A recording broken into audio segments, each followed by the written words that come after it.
Labour unions and Ghanaians in general have started an unending conversation on the scrapping of some 15% VAT on electricity for residential customers.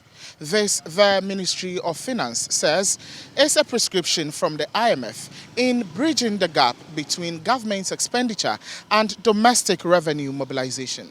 But are prescriptions or policies from the IMF always cast in stone? One of the biggest pillars in the IMF program is embarking on fiscal consolidation, that is to increase revenue and or reduce expenditure. How you do it is always up to you as a country.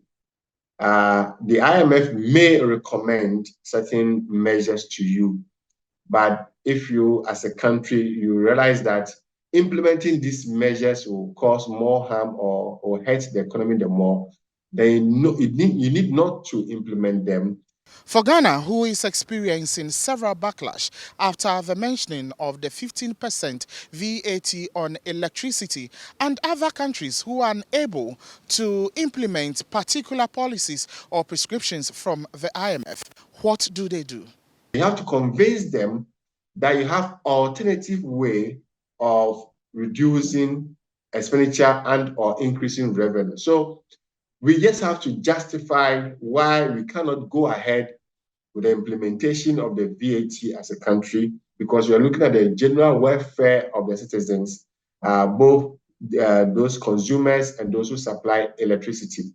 Justifying our inability to implement the 15% VAT on electricity means we as a country are looking at other domestic revenue mobilization areas. But which particular sectors are we headed towards?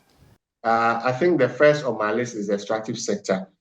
Our lithium agreement, we are advocating for a 10% royalties, but the mining companies, the gold mining companies are paying 5%. So between today and tomorrow, the Ministry of Finance and the mining companies can sit down and negotiate or renegotiate the royalties that they pay on the gold from the gold mining companies pay to the government.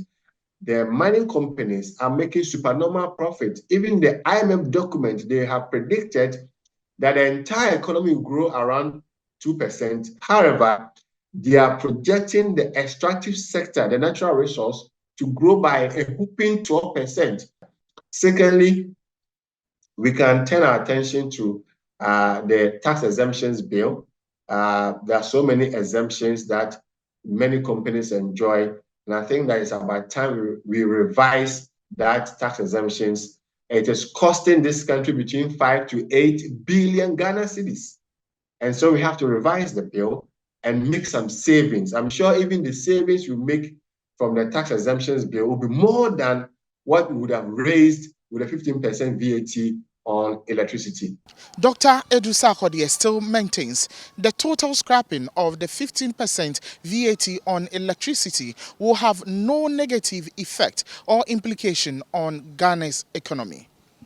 Now, in a bid to diffuse mounting tension, the Ministry of Finance has issued an appeal to organized labor and key stakeholders, including the Electricity Company of Ghana and Northern Electricity Distribution Company, to exercise restraint and engage in constructive dialogue concerning the contentious value-added tax on electricity for residential customers. In the coming days, we will be hoping to see this coming to fruition. My name is Shadrach Odame Ejari, Metro News, Accra.